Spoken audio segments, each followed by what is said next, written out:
Hi guys, Omar. Hi guys, Omar with Overlanding Just Cause, and today I want to talk about overlanding with dogs. Now, if you watch my videos, whether I go out with a family or I go solo, I always bring the dogs with me. Number one, it's a sense of security. They can hear things and smell things long before I can, and they're two big dogs that enjoy running, so this is really good exercise for them, and just to be able to run free and not have too many dangers as far as like other dogs and humans to come in contact with. But there are other dangers, right? So I want to kind of do a little run through of what I do, starting with the vehicle behind me, whether it's the GX or the Commander. Damn bugs everywhere. Back to the truck.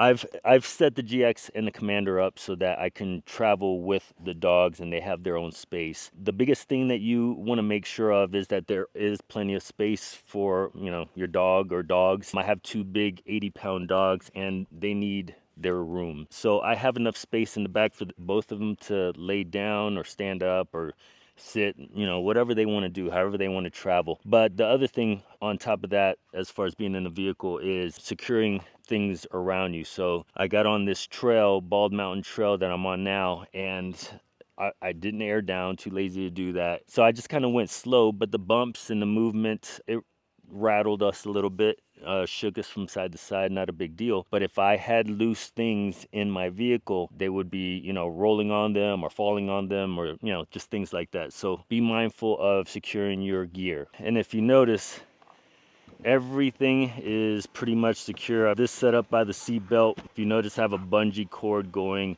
from the hook of the refrigerator to the other side to kind of compress it against the chair. That the bottom of that has Velcro, so that's not moving because of the carpet there. It's very simple back here, very little gear, only what I need to carry. The rest of the gear is either under here on the other side underneath, or up front on the floorboard.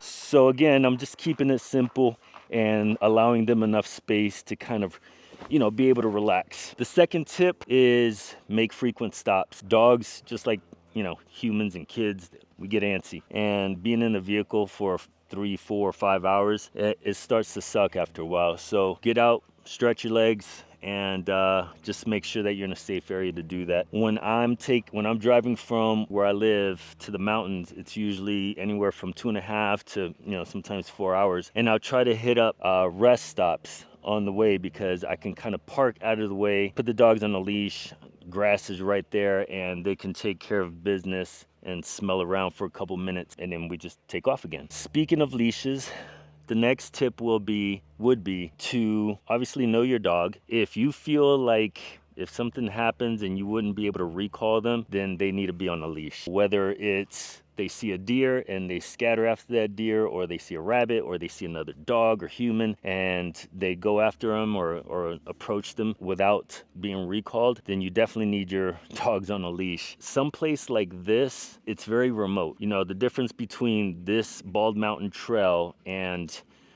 Crabtree Meadows that I was yesterday is that anybody can drive on Crabtree Meadows. So that means that there's going to be more traffic. You don't have to have a four-wheel drive vehicle to get to places like that. This trail, on the other hand, you do need four-wheel drive, so that kind of cuts a large part of the population that are coming out and exploring. But the chances of me coming across a deer with the noise that we're making out here are very slim. And that's why I like these remote places, because I know I can take them off, leave them off the leash. Once we get out and they start looking around and smelling, I kind of give them their boundaries, and they know at that point that that's as far as they're gonna go for the rest of the day, which is actually pretty cool. I don't know if I can't really say that I trained them to do that, but that's as far as they go. Whatever, maybe it's all in my head. Maybe I'm giving myself way too much credit. So that's the leash thing. You know, the fact that I come out here to these remote places, I don't want to put them on the leash. So one thing that I'm always doing, and this kind of makes sense, it's common sense, but you know what they say about that, I'm constantly giving my dogs water, like constantly.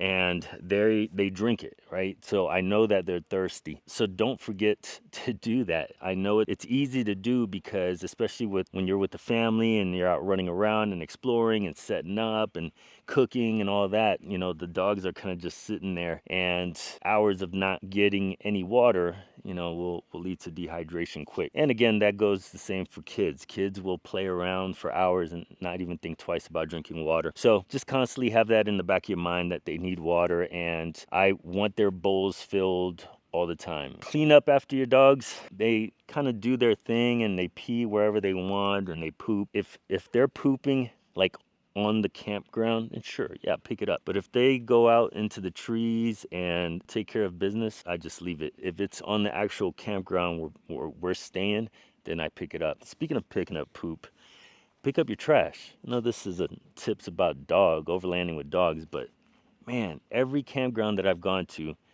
has trash, and I don't understand. Like, you know, in the Marine Corps, we were always taught, leave the place better than you found it. Well, every time I come out, I'm trying to leave the place better than I found it, but it's hard. I'm picking up hundreds of little pieces of glass that people break. I'd rather just have big pieces of trash that I can pick up and throw away. Pick up after yourself and your animals. The last tip that I will say is just be vigilant overall. As soon as I get into a campsite, I let the dogs out and I kind of walk around with them. And again, that's when I kind of tell them their boundaries, let them know their boundaries. We're making noise, we're looking around, I'm looking for widowmakers, but I'm also looking for any signs of animals, other animals, maybe scat or bones or whatever. Make sure it's not a eating grounds for a larger predator. But also be vigilant in watching your dog. You know your dog's behavior, right? And they're out here in the wild. They can't communicate like we can, like kids can. If something hurts them, you know, they're going to act differently, and that's the only clue that you really have. Just keep an eye on and watch them for any weird differences or actions. Those are my little tips. If you guys come up with your own tips, leave them in the comments. It'll be helpful for whoever's watching the video to kind of learn if they want to start going out camping, overlanding with their pets. It's just some things that you kind of learn as you do it. If you come up with your own that I haven't mentioned on the video, let us know. I hope you enjoyed. I'll see you guys on the next one. Take care.